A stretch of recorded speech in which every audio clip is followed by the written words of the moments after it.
ఒక విషయం చెప్పనా, మోషే సామాన్యుడు కాదు. అంటే దాని అర్థం ఏంటంటే బాగా జ్ఞానవంతుడు. ఎంత గొప్ప జ్ఞానవంతుడు అంటే ఐగుప్తులో ఉన్నటువంటి సకల విద్యలు నేర్చుకున్నవాడు.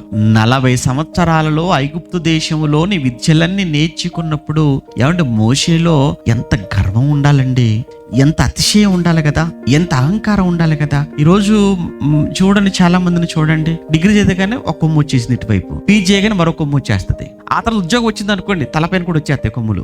ఈ కళ్ళు కూడా ఏమైపోతాయంటే పైకి వెళ్ళిపోతాయి. అందుకే అప్పుడప్పుడు అంటుంటారు, వీడికి ఎవరు కనిపించట్లేదురా, ఎందుకంటే వీడి కళ్ళు ఉన్న ప్లేస్ లో లేవు, వీడి కళ్ళు ఎక్కడికి ఎక్కాయట, నెత్తికి ఎక్కాయి అంటారు. అంటే కళ్ళు నెత్తికి ఎక్కడం అంటే అర్థం ఏంటి? గర్వం. ఎందుకు గర్వం? చదువు. ఎందుకు గర్వం? ఉద్యోగం. ఎందుకు గర్వం? ఇల్లు కట్టాడుగా. ఎందుకు గర్వం? కారు కొన్నాడుగా. ఎందుకు గర్వం? భూములు కొన్నాడు కదా. ఎందుకు ఈ గర్వం? బాగా సంపాదిస్తున్నాడుగా. అసలు మోషే కాలిగోటికి సరిపోతుందా నీకున్నాయి? కానీ మోషే ఇన్ని విద్యలు నేర్చుకుని ఐగుప్తులో ఉన్న అన్ని విద్యలు నేర్చుకున్నవాడు. అన్ని విద్యలు నేర్చుకొని అనుకోవగా ఉన్నాడు. నిజమేనండి, లోకంలో ఒక మంచి కరెక్ట్ అయిన సామెత చెప్తారులేండి, అన్నీ ఉన్న ఆకట ఎలా ఉంటదట, అణిగి ఉంటుంది.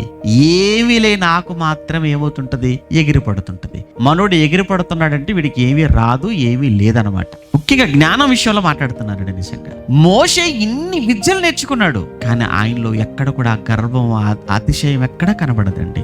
ఎందుకంటే దేవుడిచ్చిన పేరు అది.